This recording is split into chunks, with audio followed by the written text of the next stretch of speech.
আজি মই কণীৰ চব্জিখন বনাবলৈ এনেকৈ 4টা লোকেল কণী বইল কৰি দুফাল দুফালকৈ ধুনীয়াকৈ কাটি লৈছোঁ।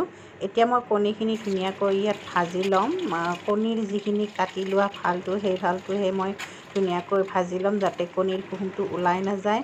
এনেই সাধাৰণতে আমি যেতিয়া কণীৰ চব্জিখন বনাওঁ তেতিয়া কণীৰ সোৱাদটো কেতিয়াও আঞ্জাখনত নহয়, অকল মছলাখিনিৰ সোৱাদটোহে পায়। কেতিয়াবা মই কি কৰোঁ, আমাৰ 4জন মানুহৰ কাৰণে 4টা কণী আৰু এটা বেছিকৈ দিওঁ, সেইটো আলুৰ লগত পিটিকি ধুনীয়াকৈ আঞ্জাখন বনাওঁ। তেতিয়া আঞ্জাখন খাবলৈ বহুত সোৱাদ হয়।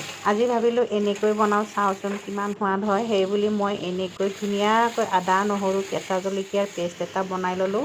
এটা ডাঙৰ চাইজৰ পিঁয়াজ কাটি লৈছিলোঁ আৰু 2টা বিলাহী ধুনীয়াকৈ কাটি লৈছিলোঁ। লৈ এনেকৈ কণীখিনি ভাজি উঠি তাত কালজিৰা অকণমান ফুটাই দিছোঁ। লগতে ডাঙৰ পিঁয়াজটো দি বিলাহীখিনি দি অকণমান সময় ভাজি আদা নহৰু আৰু জলকীয়াৰ পেষ্টটো দি আকৌ ভাজিলোঁ।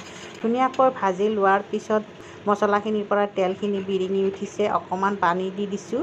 দি আকৌ মই ভাজিছোঁ। ভাজি তাত সানি খাব পৰাকৈ মই অকণমান পানী দি তাত কণীকেইফাল দি দিছোঁ। এতিয়া এইখিনি চব্জি আপুনি ৰুটিৰ লগত খাই, ভাতৰ লগত খাই, যিহৰ লগত খাই খাব পাৰে। মই আজি ভাতৰ লগতে পৰিৱেশন কৰিলোঁ।